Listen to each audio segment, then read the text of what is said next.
দেশের রাজনীতিতে গত ৪৮ ঘণ্টায় ঘটে যাওয়া বেশ কিছু অভাবনীয় ঘটনা এবং স্বরাষ্ট্রমন্ত্রী সালাহউদ্দিন আহমেদকে ঘিরে চলমান জল্পনা-কল্পনা এখন টক অব দ্য কান্ট্রি।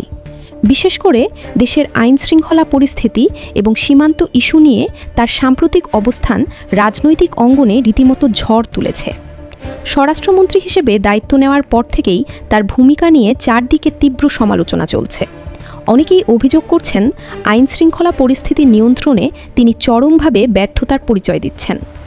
কিশোর গ্যাংয়ের উৎপাত, মাদক কারবারিদের দৌরাত্ম্য কিংবা সামাজিক অপরাধ, কোনো কিছুই যেন প্রশাসনের নিয়ন্ত্রণে নেই।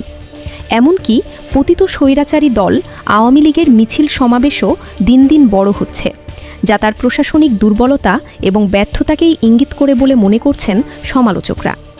তবে সবকিছু ছাপিয়ে এখন সবচেয়ে বড় বিতর্কের বিষয় হয়ে দাঁড়িয়েছে সীমান্ত হত্যা নিয়ে তার সাম্প্রতিক একটি মন্তব্য।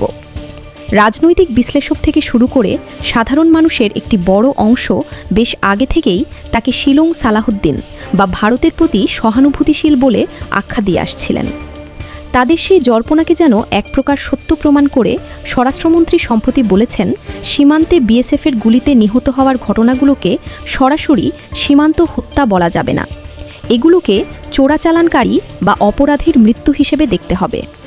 দশকের পর দশক ধরে বাংলাদেশের প্রতিটি সরকার এবং আপামর জনসাধারণ যখন সীমান্ত হত্যার বিরুদ্ধে তীব্র প্রতিবাদ জানিয়ে আসছে, তখন খোদ একজন স্বরাষ্ট্রমন্ত্রীর মুখে ভারতের এই পুরনো ন্যারেটিভ বা বয়ান শোনাটা দেশের সার্বভৌমত্বের জন্য এক অশনি সংকেত বলে মনে করছেন বিশ্লেষকরা। আন্তর্জাতিক আইন অনুযায়ী সীমান্তে কেউ অপরাধ করলেও তাকে আটক করা বা প্রাণঘাতী নয় এমন অস্ত্র ব্যবহার করার নিয়ম রয়েছে, কিন্তু সরাসরি গুলি করে হত্যা করাকে কোনোভাবেই বৈধতা দেওয়ার সুযোগ নেই। গত ৪৮ ঘণ্টায় শুধু স্বরাষ্ট্রমন্ত্রীর এই মন্তব্যই নয়, রাজনীতিতে আরও বেশ কিছু চাঞ্চল্যকর ঘটনা ঘটেছে। ভারতের বিভিন্ন নেতাদের উস্কানিমূলক মন্তব্য, জাতিসংঘ সাধারণ পরিষদের সভাপতি হিসেবে বাংলাদেশের খলিলুর রহমানের নির্বাচিত হওয়া এবং মন্ত্রিসভায় রদবদলের গুঞ্জন, সব মিলিয়ে দেশের রাজনীতি এখন এক উত্তাল সময় পার করছে। খোদ বিএনপির এক শীর্ষ নেতাও মন্তব্য করেছেন যে দেশের সার্বভৌমত্ব ধ্বংসের গভীর ষড়যন্ত্র চলছে।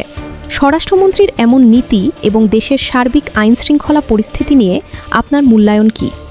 তিনি কি সত্যিই জনগণের প্রত্যাশা পূরণে ব্যর্থ হয়েছেন? আপনাদের সুচিন্তিত মতামত কমেন্ট করে জানান। নিয়মিত খবরের আপডেট পেতে ভিডিওটি লাইক করুন এবং শেয়ার করে অন্যদের জানার সুযোগ করে দিন।